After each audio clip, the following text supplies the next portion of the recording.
कितना XIRR आपको मिलेगा तो आपको समझना चाहिए कि ठीक है मेरा पोर्टफोलियो जो है वो बढ़िया परफॉर्म कर रहा है। नंबर दूंगा एग्जैक्ट और कहीं कुछ देखने की जरूरत नहीं होगी, पहले भी इसके ऊपर वीडियो बनाया हुआ है। यहाँ पे और ज्यादा डिफाइन कर देता हूँ, बहुत सारे लोगों को अभी भी कंफ्यूजन है कि मेरे पोर्टफोलियो पे कितना रिटर्न बनेगा तो मैं समझूं कि मेरा पोर्टफोलियो ठीक परफॉर्म कर रहा है। तो नंबर तो एक है, लेकिन टाइमिंग कैसे आप डिसाइड करोगे? मतलब 1 साल के पीरियड में आपको देखना है या 2 साल? आज मैंने पोर्टफोलियो बनाया, क्या 1 साल बाद मैं देखूं कि हाँ इतना XIR आ रहा है तो सही है, बढ़िया है, या 2 साल बाद देखूं या 3 साल बाद देखूं? ये भी तो एक चीज होनी चाहिए, क्योंकि हर टाइम पीरियड में तो अलग अलग XIR चेंज होगा। अब जैसे आपने 1 साल पहले इन्वेस्टमेंट स्टार्ट की तो अभी तो आपका XIR बहुत बुरा दिख रहा होगा, तो ऐसे में क्या आपका पोर्टफोलियो खराब हो गया?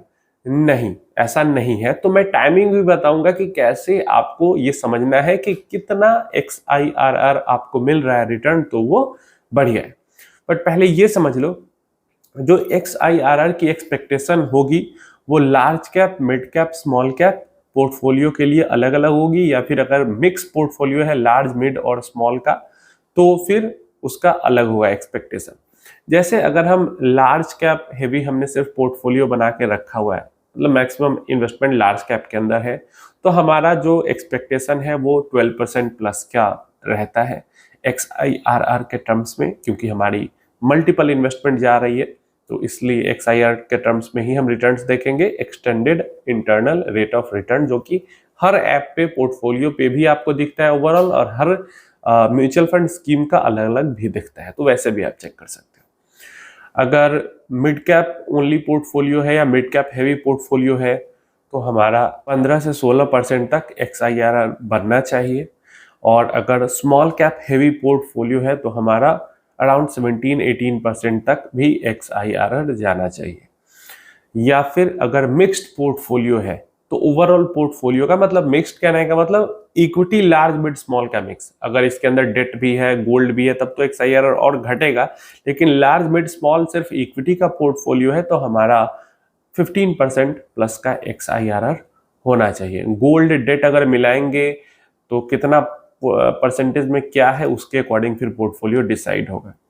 या फिर अगर आपके मतलब एक पोर्टफोलियो में अलग अलग फंड हैं, तो जो लार्ज कैप फंड है, कहने का मतलब जैसे फ्लेक्सी कैप फंड हो गया, वैल्यू फंड हो गया, मल्टी कैप फंड हो गया, ये सब जो फंड हो जाते हैं, तो इनका अगर 14 प्लस के आसपास अगर XIRR जनरेट हो रहा है तो हम उसको बहुत बढ़िया मानेंगे।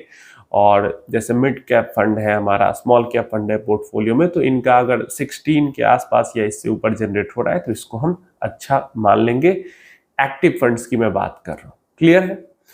अब अभी डेफिनेटली आपको हो सकता है आपके फंड्स पे बहुत ज्यादा XIRR दिख रहा हो, किसी को बहुत ज्यादा कम भी XIRR दिख रहा होगा, लेकिन हम बात कर रहे हैं लॉन्ग टर्म XIRR रिटर्न की, जो कि आपकी रियल एक्सपेक्टेशन होनी चाहिए। इतना अगर आप एक्सपेक्टेशन रखोगे तो कभी आपको डिप्रेशन नहीं होगा, डिप्रेस आप नहीं होगे, डिमोटिवेट नहीं होगे।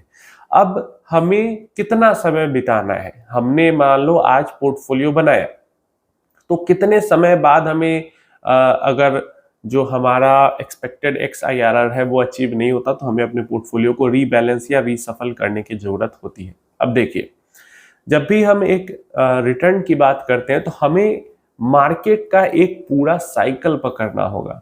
अब चाहे वो साइकिल 2 साल में ही कंप्लीट हो जाए, चाहे वो साइकिल 4 साल में कंप्लीट हो, 5 साल में हो, 3 साल में हो, 1.5 ईयर मतलब 18 महीने में ही कंप्लीट हो जाए साइकिल, क्लियर है?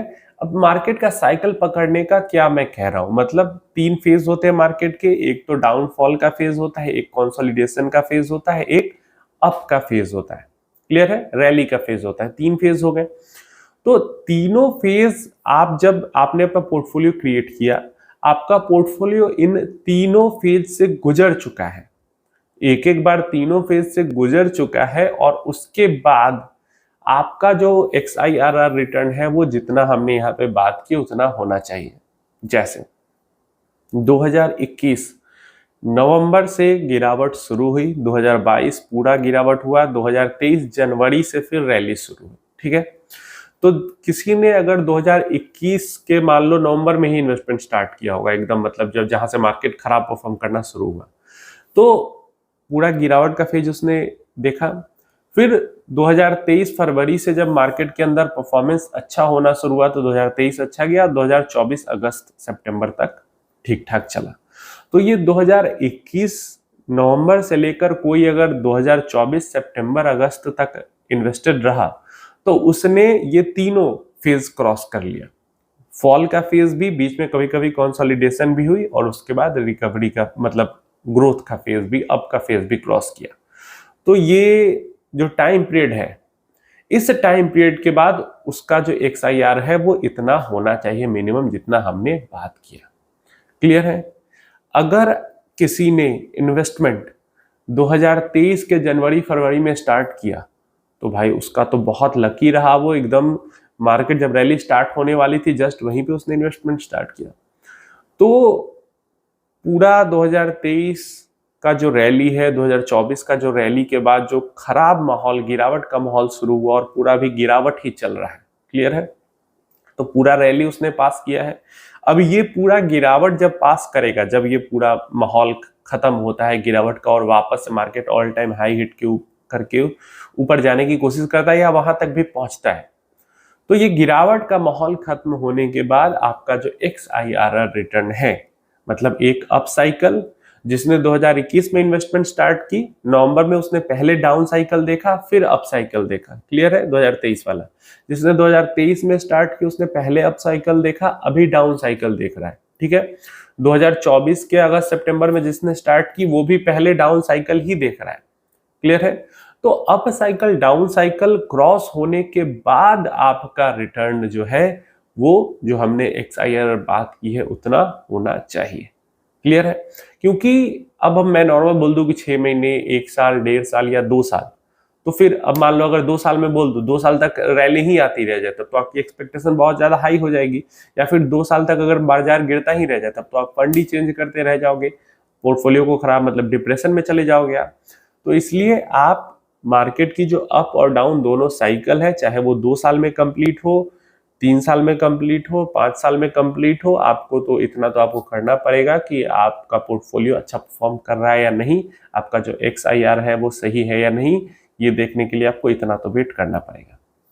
पीछे कुछ टाइम का देखें, जैसे पिछला 2 साइकिल्स की बात करते हैं तो 21 नवंबर में डाउन साइकिल शुरू हुई, 23 के जनवरी फरवरी में खत्म हुई और वहां से फिर मतलब 21 नवंबर से लेके और 24 सितंबर तक एक साइकिल पूरा कंप्लीट हुआ मार्केट का, डाउन का भी और अप का मिलाकर।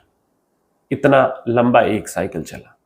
इससे पीछे की अगर बात करते हैं तो 2018 के आसपास से मतलब 2019 मान लो पूरा उतना बढ़िया नहीं गया, ठीक ठाक सा था लेकिन उतना बढ़िया नहीं था।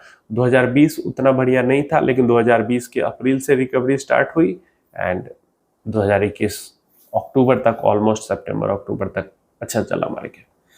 तो ये दोनों साइकिल को कंबाइंड करके आपको अपना XIRR चेक करना है। अब जिन्होंने भी 2024 में इन्वेस्टमेंट स्टार्ट की है, गिरावट मतलब हाफ 2024 के बाद, उनको ये पूरा डाउन साइकिल झेलने के बाद, क्योंकि अभी तो XIRR बेकार ही लग रहा होगा, बेकार ही दिख रहा होगा, तो पूरा ये डाउन साइकिल झेलने के बाद उसके बाद जो एक रैली का साइकिल आएगा, वो साइकिल जब एंड होगा तो उसके एंड में आपको चेक करना है कि आपका XIRR कैसा दिख रहा है। क्योंकि रैली के टाइम पे सबको हाई दिखेगा, गिरावट के टाइम पे सबको बैड दिखेगा, बुरा दिखेगा। तो एक रैली एक गिरावट मिलाकर जब आप देखोगे तो आपको रियल XIRR आपका समझ में आएगा।